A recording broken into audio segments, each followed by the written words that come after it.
Cayó el crepúsculo y se hizo de noche. Encendí la única luz, una bombilla en mortecina que colgaba sobre la cama de hierro y continué como pude la lectura que había comenzado. Me pareció conveniente mantener la imaginación ocupada en casos saludables. No quería darle más vuelta a las cosas raras que pasaban en aquel pueblo sombrío, al menos mientras estuviese dentro de sus límites. La descabellada patraña que le había oído al viejo bebedor no me pronosticaba sueños muy agradables. Me daba cuenta de que debía alejar de mí la imagen de sus ojos aguanosos y enloquecidos. Tampoco debía pensar en lo que el inspector de Hacienda había contado al empleado de la estación de Newburyport sobre Greenman House y sobre las voces de sus huéspedes nocturnos. Asimismo, era menester apartar de mi imaginación el rostro que había vislumbrado bajo una tiara en la negra entrada de la cripta, porque en verdad pensar en él me causaba un sobresalto de lo más desagradable. Tal vez me hubiera resultado más sencillo desechar todas esas inquietudes si mi habitación no hubiese sido un lugar tremendamente lúgubre. Además del hedor a pescado que era general en todo el pueblo, reinaba allí dentro una atmósfera de humedad estancada, y lo que me insinuaba inevitablemente emociones de putrefacción y de muerte. Otra cosa que me inquietaba era que la puerta de mi habitación carecía de cerrojo. Se veía claramente que la había tenido, y a juzgar por las señales la habían debido de quitar recientemente. Sin duda se había estropeado como tantas otras cosas de este cochambroso edificio. En mi nerviosismo rebusqué por allí y encontré un cerrojo en el armario que me parecía igual que el que había tenido la puerta. Nada más que para tranquilizar esta sensación de nervios que me dominaba, dediqué a colocarlo yo mismo con la ayuda de una navaja que siempre llevo conmigo. El cerrojo encajaba perfectamente. Me sentí aliviado al ver que quedaría bien cerrado cuando me fuera a acostar. No es que yo lo estimara realmente necesario, pero cualquier cosa que contribuyese a mi seguridad me ayudaría también a descansar. Las dos puertas las dos puertas laterales que comunicaban con las habitaciones contiguas tenían sus correspondientes cerrojo, y pude comprobar que estaban pasados. No me desvestí, decidí estar leyendo hasta que entrase sueño. Entonces me despojaría de la chaqueta, el cuello, los zapatos, y me echaría a dormir un poco. Saqué mi linterna de la maleta y la metí en el bolsillo del pantalón, con el fin de poder consultar el reloj si me despertaba a medianoche. Pasó algún tiempo y el sueño no me venía. Cuando me paré a analizar mis pensamientos, me percaté de que inconscientemente estaba tenso, alerta, con el oído atento a la espera de algún sonido que me produciera un miedo infinito. Aún sin saber por qué, el relato del inspector debió de influir en mi imaginación más de lo que yo presumía. Traté de reanudar la lectura, pero no lo conseguí. Llevaba un rato así, cuando me pareció oír que crujían los escalones y los pasillos como si alguien caminase con sigilo. Me dije que seguramente los demás huéspedes empezaron a ocupar sus habitaciones. No se oían voces. Con todo me dio la impresión de que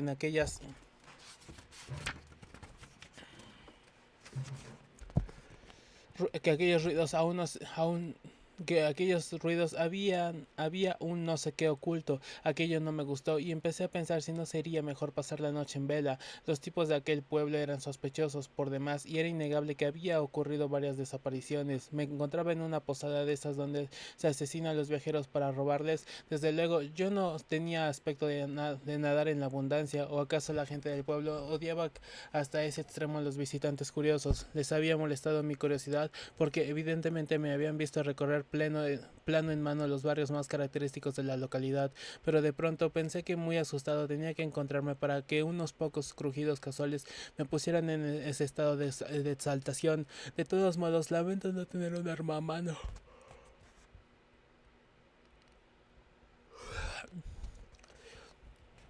Finalmente, dominado por un agotamiento que nada tenía que ver con el sueño, eché el recién instalado cerrojo, apagué la luz y me tumbé en la cama sin despojarme de la chaqueta, ni del cuello ni de los zapatos. La oscuridad parecía amplificar todos los ruidos menudos de la noche. Me acometió un sinfín de pensamientos desagradables. La mente había apagado la luz, pero me sentía demasiado cansado para levantarme y volver a encender. Luego, después de un largo rato, y tras una serie de crujidos largos y distinguidos que procedían de la escalera y el corredor, oí un roce suave e inconfundible en el se resumieron en el que se resumieron instantáneamente todas mis apresiones. Ya no cabía duda. Con cautela, de una manera furtiva y a tientas, estaban tratando de abrir con una llave la cerradura de mi puerta. La sensación de peligro que me cometió en ese momento no fue demasiado turbadora, a lo mejor por los vagos temores que venía experimentando de forma instintiva, aunque sin una causa definida. Me encontraba en guardia, lo que suponía en cierta manera una ventaja para enfrentarme con la prueba real de que me aguardaba. Con todo, la concreción de mis vagas conjeturas en una amenaza real e inmediata constituyó para mí una profunda conmoción. Ni por un momento se me ocurrió que el que estaba manipulando la cerradura de mi cuarto se había equivocado. Desde el primer instante sentí que se trataba de alguien con malas intenciones, así que me quedé quieto, callado como un muerto, en espera de los acontecimientos. Al cabo de un rato cesó el apagado forcejeo y oí que entraba en una habitación contigua a la mía. Luego probaron a abrir la cerradura de la puerta que comunicaba con mi cuarto. Como es natural, el cerrojo aguantó firme y el suelo crujió al marcharse el intruso. Poco después se oyó otro chirrido apagado. Estaban abriendo la habitación contigua y a continuación trataron de abrir la otra puerta de comunicación que también tenía echado el cerrojo. Después los pasos se alejaron hacia las escaleras. Fuera quien fuese, había comprobado que las puertas de mi dormitorio estaban cerradas con cerrojo y había renunciado a su proyecto. De momento, como tuve ocasión de ver, la presteza con que concebí un plan de acción demuestra que subconscientemente me estaba temiendo alguna amenaza y que durante horas enteras había estado maquinando sin darme cuenta la posibilidad de escapar. Desde el principio comprendí que el desconocido que había intentado abrir representaba un peligro con el que no debía enfrentarme, sino huir cuanto antes. Tenía que salir del hotel lo más pronto posible, y desde luego no debía emplear la escalera ni el pasillo. Me levanté sin hacer ruido, enfoqué la llave de la luz con mi linterna. Mi intención era coger algunas cosas de la maleta, echármelas en el bolsillo y huir con las manos libres. Le di al interruptor, pero no sucedió nada. Había cortado la corriente. Estaba claro que el misterioso ataque había sido preparado con todo detalle.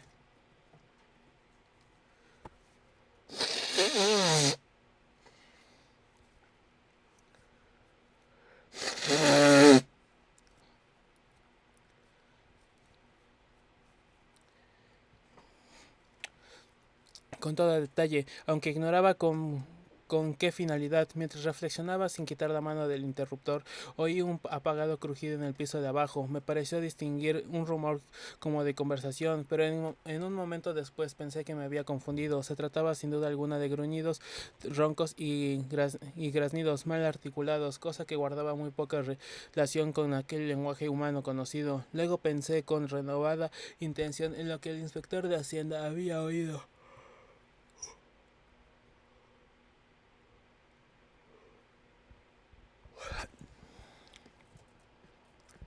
Una noche en este mismo edificio, ruinoso y pestilente, con ayuda de la linterna tomé lo que necesitaba de mi maleta, me lo metí todo en los bolsillos, me puse el sombrero y me aproximé de puntillas a la ventana para calcular las posibilidades de mi descenso. Pe A pesar de las reglas de seguridad establecidas por la ley, no había escalera de incendios en este lado del hotel y mis ventanas correspondían al cuarto piso. Como he expresado, llevaba a un patio lúbrego lúbrego y encajonado entre dos edificios, ambos con sus tejados inclinados y que alcanzaban hasta el cuarto piso. Sin embargo, no podía saltar a ninguno de los dos desde mis ventanas, sino desde dos habitaciones más allá, a uno a otro lado. Inmediatamente me puse a calcular las probabilidades de llegar a cualquiera de ellas.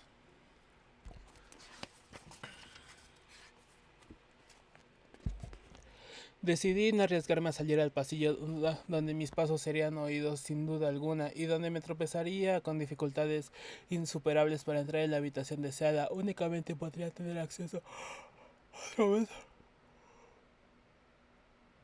a través de las puertas laterales menos sólidas que comunicaban unas habitaciones con otras. Tendría que forzar la cerradura y los cerrojos arremetiendo con el hombro, caso de encontrarlas cerradas por el otro lado.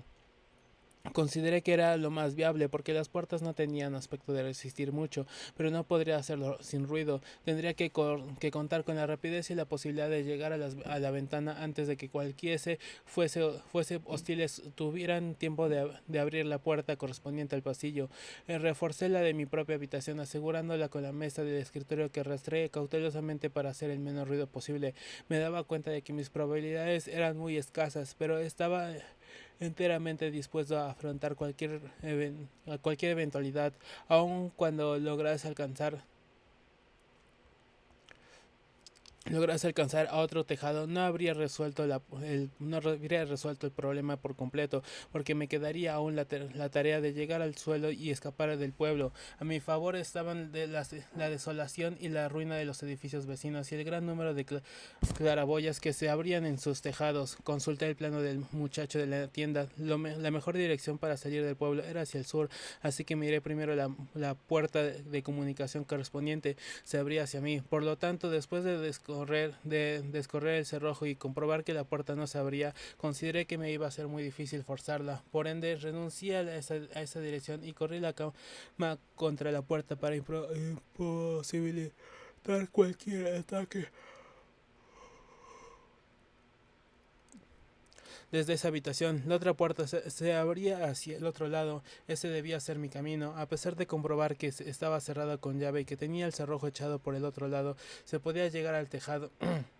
Al tejado del edificio de ese lado, que correspondía a Pine Street, y conseguía bajar al suelo. Posiblemente pudiese cruzar el patio en 4 saltos y atravesar uno de los dos edificios para salir a Washington Street o Bates Street. También podía saltar directamente a Pine Street, dar un rodeo hacia el sur y meterme por Washington Street. En cualquier caso, tenía que dirigirme a Washington Street como fuese y huir de los alrededores de Town Square. Sería preferible evitar Pine Street, ya que el parque de bomberos podía estar abierto toda la noche.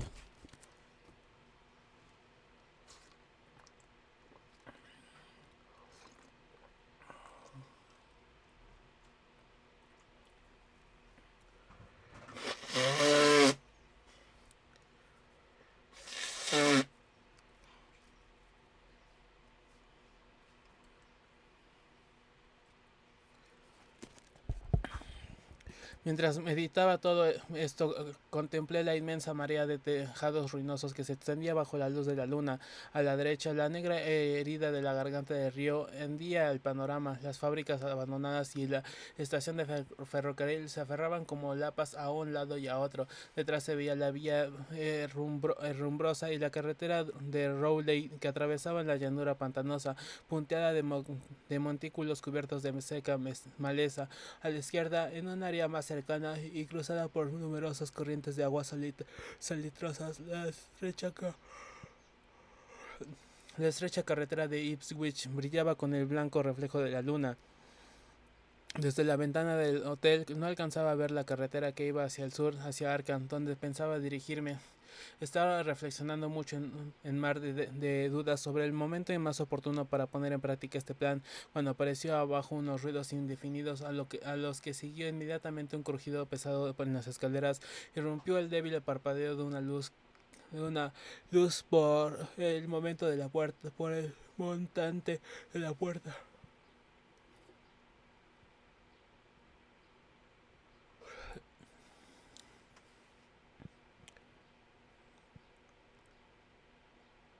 Cuando apareció de la puerta. El entarimero del corredor comenzó a gemir bajo un peso considerable. Oí unos ruidos guturales, puede que de origen humano, y finalmente sonaron unos fuertes golpes en mi puerta. Por un momento me limité a contener la respiración y a esperar. Me pareció que transcurría una eternidad y de repente el olor a pescado comenzó a hacerse más agudo. Posteriormente se repitieron las llamadas con insistencia más impacientes cada vez. Comprendí que había llegado el momento de actuar. Descorrí el cerrojo de la puerta lateral y me dispuse a cargar contra ella para abrirla. Los golpes eran cada vez más fuertes. Tal vez disimularían el ruido que iba a hacer yo. Por fin comencé a embestir una y otra vez contra delgada chapa sin preocuparme del dolor que me producía en el hombro.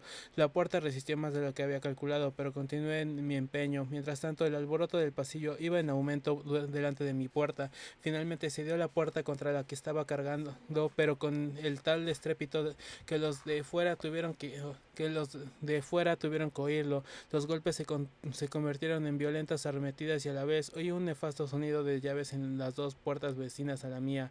Me precipité a la otra habitación y conseguí echar el cerrojo a la puerta del vestíbulo antes de que la abrieran, pero entonces oí cómo trataban de abrir con una llave la tercera puerta, la de la habitación cuya ventana procuraba alcanzar.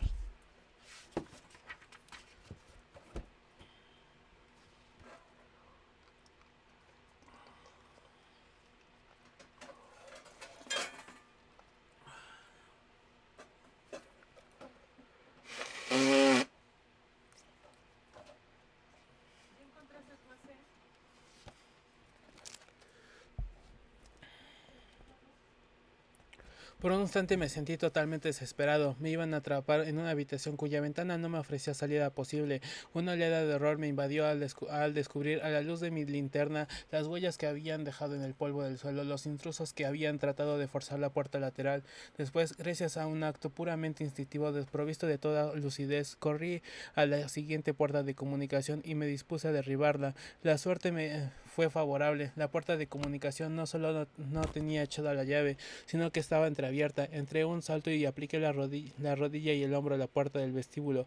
En ese momento no estaba abriendo.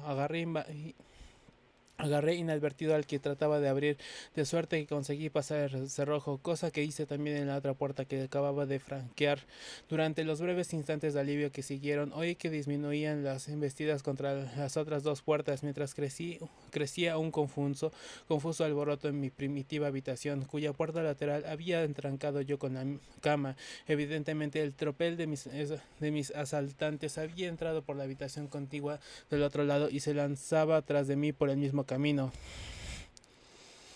En ese mismo momento oí cómo introducían una llave en la puerta del pasillo de la habitación siguiente. Estaba cercado. La puerta lateral que comunicaba a esta habitación estaba abierta de par en par. No había tenido tiempo de sujetar la del vestíbulo, que ya la estaban abriendo. Lo único que pude hacer fue echar el cerrojo de la puerta lateral de comunicación, igual que había hecho en la de enfrente, y colocar la cama contra una, la mesa del escritorio contra otra y el aguamiel contra la del pasillo.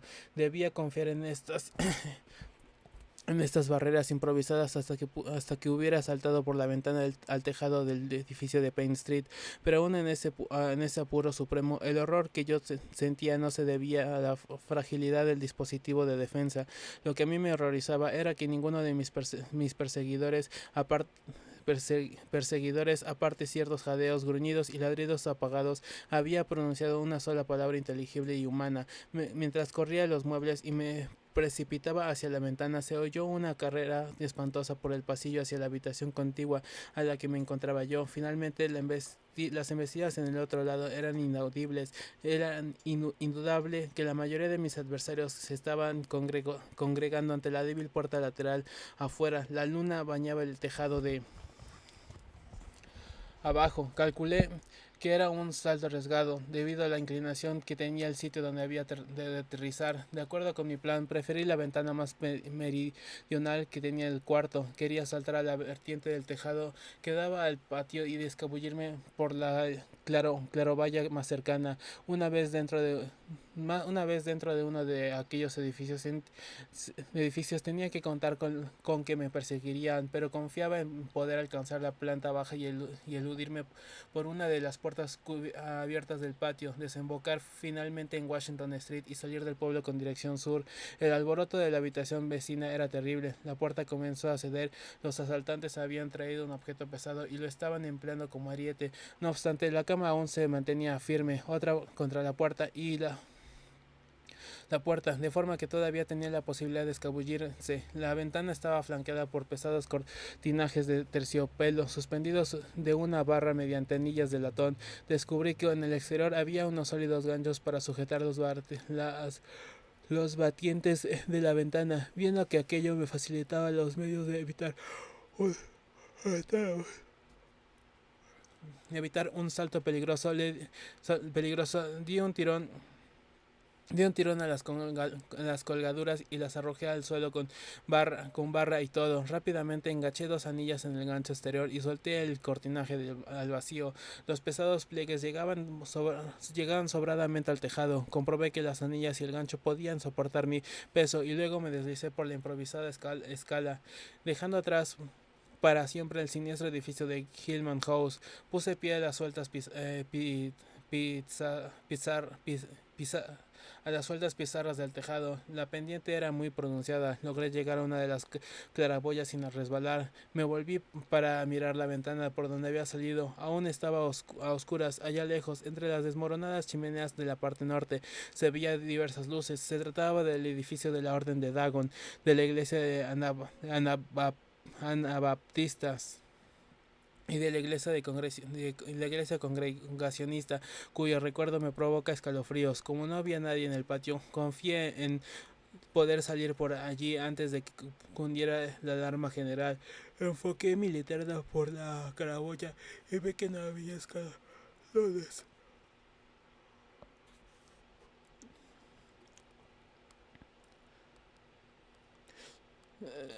Por bien en el patio, confié en poder salir por allí antes de que pudiera la alarma general. Enfoqué mi linterna por la caraboya y vi que no había escalones que me permitieran bajar. No obstante, la escultura no era excesiva, de manera que me dejé caer, yendo a parar a una habitación llena de polvo y atestada de cajas medio deshechas y de barriles. El sitio era lúgubre, pero apenas me produjo impresión alguna. Me precipité inmediatamente.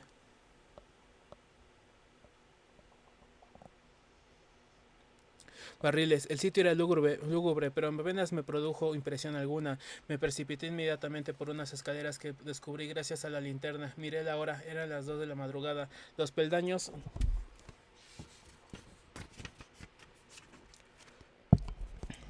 crujieron levemente bajo mi peso. Corrí escaleras abajo, crucé una especie de granero en la segunda planta y llegué a la planta baja. Reinaba en ella la más completa desolación. Solo el eco respondía al ruido de mis pasos ligeros. Por fin llegué al vestíbulo. En un extremo se veía un débil rectángulo de luz que recortaba la puerta que daba a Pine Street. Tomé la otra dirección y me encontré con que la puerta de atrás también estaba abierta. Bajé 5 peldaños de piedra y me encontré al fin en el patio de losas y césped. La luz de la luna no llegaba hasta aquí, pero se veía el camino sin necesidad de linterna. Algunas de las ventanas de Gilman House estaban débilmente iluminadas e incluso me pareció oír ruido en su interior. Caminé cautelosamente en dirección a la salida que comunicaba con Washington. Entonces varias puertas abiertas y escogí la más cercana a través de un pasillo oscuro y al llegar al otro extremo vi que la puerta de la calle estaba sólidamente cerrada. Resolví intentar en otro edificio. Volví a intentar sobre mis pasos, pero me detuve en seco junto a la puerta del patio.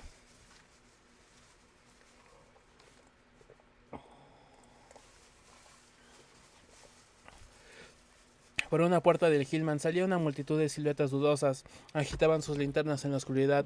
El, gras, el graznido horrible de sus voces se mezclaba con unos gritos apagados en lengua extraña. Las figuras se movían de manera dudosa. Me percaté que desconocí. Que desconocí. Me percaté que desconocía la dirección que habían tomado y no obstante me sacudió un escalofrío de horror. No se distinguían bien sus figuras, pero su andar encogido y bamboleante me producía una inexplicable repugnancia. Lo más desagradable era la figura extraña coronada con su tiara, ya familiar para mí, que avanzaba al frente de la comitiva. Al ver cómo aquellas figuras se desplazaban por todo el patio, mis temores aumentaron y si no encontrara ninguna salida de la calle, el olor a pescado se hizo tan penetrante que dudé si sería capaz de aguantarlo sin desmayarme. Nuevamente me metí a tientas en busca de una salida, abrí una puerta y entré a una habitación vacía. Las cavernas estaban cerradas, pero parecía del pasado, alumbrándome como la linterna Pude abrir las contraventanas un momento después. Salté al exterior y cerré cuidadosamente la ventana, dejándola como la había encontrado. Estaba pues en Washington Street. Por el momento no se veía un alma, ni había más luz que la de la luna. Sin embargo, a lo lejos y en distintas direcciones se oían roncos gruñidos, carreras precipitadas y una especie de pataleo que era exactamente un ruido de pasos. No,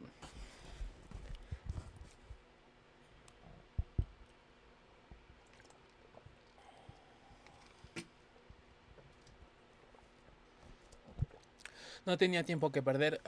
Sabía orientarme en la oscuridad, de manera que casi agradecí que estuvieran apagadas las luces de las calles. Como es costumbre en las poblaciones rurales atrasadas, algunos ruidos provenían del sur. No obstante, persistí en mi deseo de escapar en esa dirección. Sabía que encontraría gran número de portales desiertos donde podría refugiarme, caso de tropezarme con alguien. Caminaba deprisa, con cautela, pegado a las fachadas ruinosas, aunque iba desaliñado por culpa de mi fuga precipitada. Nada había en mí que llamara especialmente la atención. Tal vez pudiera pasar despercibido si me cruzaba con algún transeúnte en Bates Street. Me metí en un portal abierto y aguardé a que cruzaran dos individuos bamboleantes que venían en dirección contraria. Volví a salir enseguida y proseguí mi camino. Me aproximaba a la plaza donde Elliot Street y Washington Street se cruzaban oblicuamente. Aunque este barrio me era desconocido, me pareció peligroso juzgar por el plano del muchacho de la tienda. La luna daría de lleno en la plaza, pero era inútil pretender evitarla, aunque otra dirección supondría una serie de rodeos que me habían perdido. Me harían perder mucho tiempo y supondría más ocasiones de que me vieran. Lo único que cabía hacer era cruzar por las buenas, imitando lo mejor posible el andar bamboleante característico de aquella gente, y esperar que nadie se fijara en mí. No tenía idea de cómo había organizado exactamente la persecución, ni qué motivos tenían para perseguirme. En el pueblo parecía haber una agitación insólita, aunque estaba convencido de que naturalmente tenía que desviarme enseguida de Washington Street y tomar alguna y Washington Street y tomar alguna otra calle en dirección sur. El grupo que había salido del hotel en mi persecución venía sin duda tras de mí. Seguramente había dejado huellas en el polvo de la última casa y no les resultaría difícil indagar por dónde había logrado salir a la calle. La plaza se encontraba tal como yo temía, plenamente iluminada por la luna. En sus centros alcanzaban los restos de un parque rodeado de una verja de hierro. Por fortuna no había un alma en los alrededores, pero me pareció oír un rumor lejano, procedente quizás de Town Square. South Street era una calle amplia que conducía hacia el puerto, que es cuesta abajo. Desde ella se dominaba una gran perspectiva de mar. Anhelé vehementemente que no hubiera nadie mirando hacia la calzada mientras la atravesaba bajo el resplandor de la luna.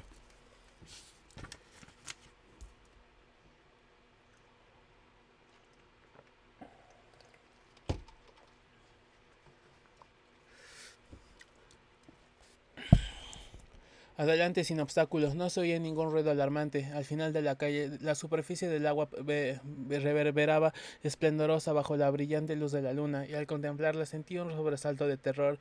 Allá, muy lejos del espigón, se alzaba la confusa silueta del arrecife del diablo, e involuntariamente me vinieron a la imaginación las terribles historias que me había contado el viejo Sadok, según las cuales esta las cuales esta roca desgarrada daba acceso a regiones desconocidas, preñadas de horribles y monstruos inconcebibles. De improviso brotaron unos destellos intermitentes en el lejano arrecife, eran claros y distintos, y excitaron en mí un pánico terrible. Mis músculos se tensaron a punto de dispararse en precipitada fuga, contenidos tan solo por una especie de fascinación semi-hipnótica, y para empeorar las cosas, otros detalles vinieron a responder desde la elevada cúpula de Gilman. Hice un esfuerzo por dominar mis nerviosismos, porque aún seguía expuesto a cualquier mirada inoportuna, y establecí mi simulada marcha bamboleante, pero mientras tuve la mar a la vista, mis ojos siguieron fijos en aquel luminoso arrecife. De momento no comprendí lo que significaban los detalles, tal vez formasen parte de algún rito extraño relacionado con el arrecife del diablo. Puede también que hubiese atracado alguna embarcación en aquella roca siniestra, doble, a la izquierda, y rodeé el parque abandonado. El océano brillaba bajo una luz espectral. Fascinado por el centello de aquellos faros enigmáticos, no lograba quitar la vista del arrecife. Fue entonces cuando sufrí la impresión más violenta hasta el momento. Fue tal mi horror que olvidándome del riesgo que suponía, me arrojé frenéticamente a la carrera por la calle negra y vacía, flanqueada de portales desiertos y ventanas sin cristales. Bajo la luz de la luna había divisado en las en las aguas miles y miles de formas que andaban en dirección al pueblo. Incluso podía decir, a pesar de la distancia, que aquellas cabezas y aquellos brazos que se agitaban entre las olas eran tan deformes y anormales que no encontró palabras para decírselos. Mi carrera Mi carrera terminó antes de llegar a la primera esquina, porque en ese momento oía a mi izquierda el rumor inequívoco de una persona, de una persecución a toda regla, pasos enérgicos, gritos guturales, gritos de motores. En el acto tuve que cambiar todos mis planes. Me habían cortado la carrera sur, de manera que debía buscar otra salida de Innsmouth. Paré y me refugié en el portal abierto. Después de todo, había tenido la suerte de salir de la zona iluminada por la luna antes de que mis perseguidores aparecieran por la esquina.